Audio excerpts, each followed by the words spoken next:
looked at my pepper spray and he said, "Do you really think that would stop me from attacking you if I wanted to?" It wouldn't stop him, no disrespect, but ladies, please listen to this one, especially if you're wondering how to walk safely from point A to point B and you're wondering what to have in your hands and everybody's telling you all the different tools. And no disrespect to the creator of this past one, she actually had what she thought would be valuable, but then also recognized her own level of skill. So let me just say, that one that she had, it's not gonna save you if it's attached. You've got to have it in your hand and at the ready. This guy was all of a sudden in her space and then leaning in, picked her, talked to her, and you've seen my pre-attack indicator videos.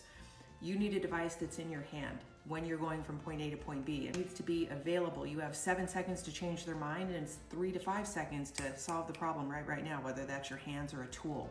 So whatever tool you're gonna use can't be attached to you and can't be in a bag. It's gotta be right here and at the ready.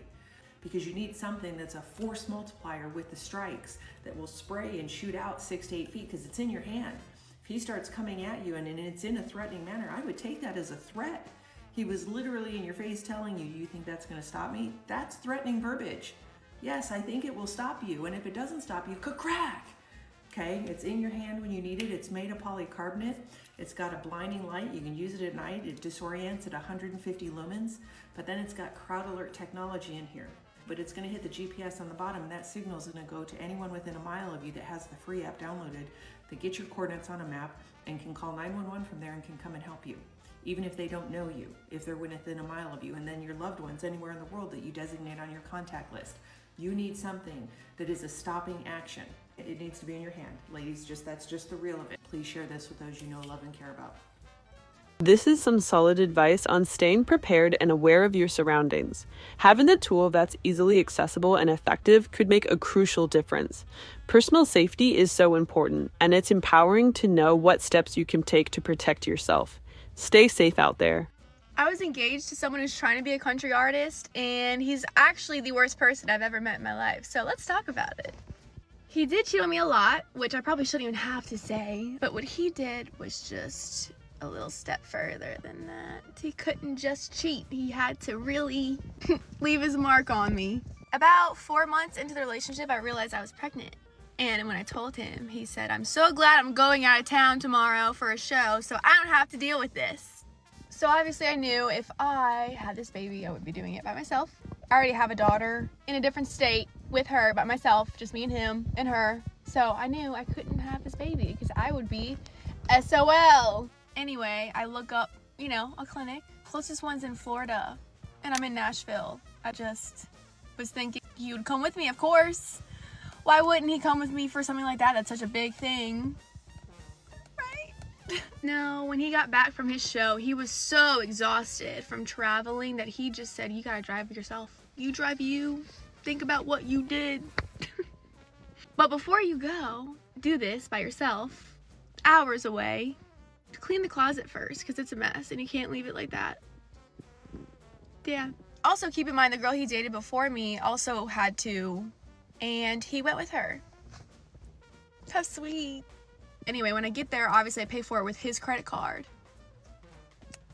I got there and I went on the table to do everything. I got a text saying, "When you get back, you're giving me the credit card because you charged it. And I don't want you charging it anymore."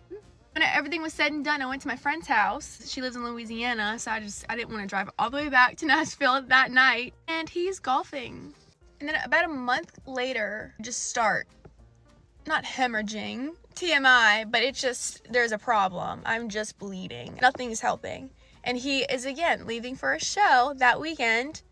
So he's like, if it gets, whatever in the morning, just go to the ER. So I was like, all right, maybe it'll stop through the night. It didn't. I also had to bring my daughter, who he claims to love so much. He just left, and I had to bring my daughter to daycare, bleeding through my clothes. I go to the ER, and they're like, "We're gonna have to give you surgery today, or you're gonna..."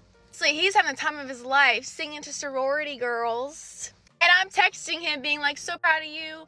Sorry you have to deal with all of this. Like, I know I'm a mess, whatever." So then I go to the ER, and I'm like, "Look, I can't have surgery. I have to pick up my daughter. I have no one here besides this man who left me to go sing to sorority girls." So they gave me more, pills and stuff to take. I will never forget, I was in Kroger at the pharmacy, standing in line, and I just see blood dripping down my leg, and it's just a puddle in Kroger while I'm waiting for this medicine. A few days go by. I pick him up from the airport, excited to see him. I could tell something was wrong. I could just tell something was wrong. And so, long story short, we go to bed that night, and I realize he had the biggest brush burn on his genitals. It's just so bad that he even has the burn spray out. Like, what happened? He's like, oh, just chafing. Chafing what, though? Because I know that's not your underwear. And I bet it was a guy.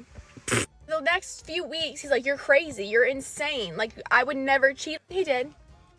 That story is absolutely gut-wrenching. This man not only failed you emotionally, but he repeatedly left you to fend for yourself during some of the most vulnerable moments of your life.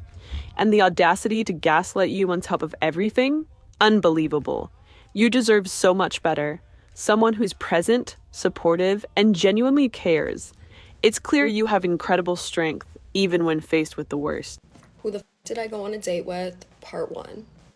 But in all seriousness, if you are a girl in Seattle, please, please, please watch this video, because this is the biggest warning I could ever give you. So for some context, I matched with this guy on Hinge in the summer. He was moving here from Scottsdale, Arizona, and we started texting, and I think we hung out maybe 5 to 6 times, went on some dates, whatever.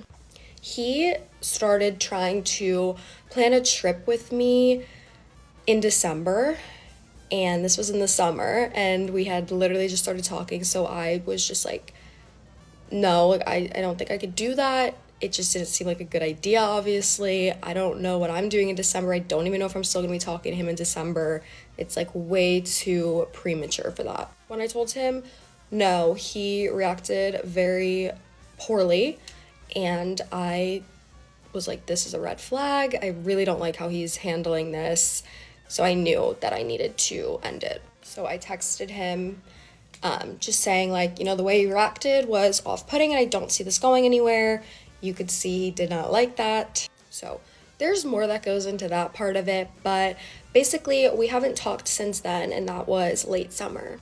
And then I was out last night and I had posted a picture of myself on my Instagram story, and he slid up on it. He said, go to King's, which is just a bar in Seattle. And I actually already was at King's, so at this point I'm like, I don't want to see this guy. I literally want nothing to do with him. But he didn't like that I read that message and didn't answer, so he proceeded to message me on Snapchat next. I believe I read that message again on Snapchat and didn't answer. And then he texted me again on Snapchat and said, ew, I saw you. And I was kind of annoyed at that because I was like, ew, you saw me? And then he started getting angry, saying that for a Seattle girl, I'm not that bad, and that it was funny that he saw me. So I blocked him on Instagram and Snapchat because I honestly just like wanted to be left alone. Then he texts me, why'd you block me? I was just saying you're an Arizona 4 and a Seattle 7. And I said, come say it to my face. He said, I don't know where you are. And I was like, I'm in the same spot you saw me, because he said he saw me. Then he says, you know, he didn't see me, but he'll come to tell me that I need to get a nose job, and I'm an easy rinse, and compared to Washington girls, I'm all right. More aggressive messages. I'm a ran through Bama. I'm irrelevant. I'm a for blocking him. Compared to Arizona girls, apparently I'm ugly. Just more wild texts. He was just bored, and I was an easy target, but now he has friends. He would never date a and he doesn't give a f*** about me, and apparently he told me to kick rocks. Now, I think if we go back to the first message I showed, I'm the one that ended things with him, so I'm not really sure when he told me to kick rocks, but that's besides the point. Anyways, I just have never been spoken to like this. I think the things he was saying are absolutely disgusting. And luckily I am a very confident and secure person, so this isn't going to affect me, but unfortunately not everyone is like that, and I would hate for him to say this to other girls. And also keep in mind, like, I hung out with this guy a handful of times. We never dated. We haven't talked in months. And then he has the audacity to go out of his way to say these things to me.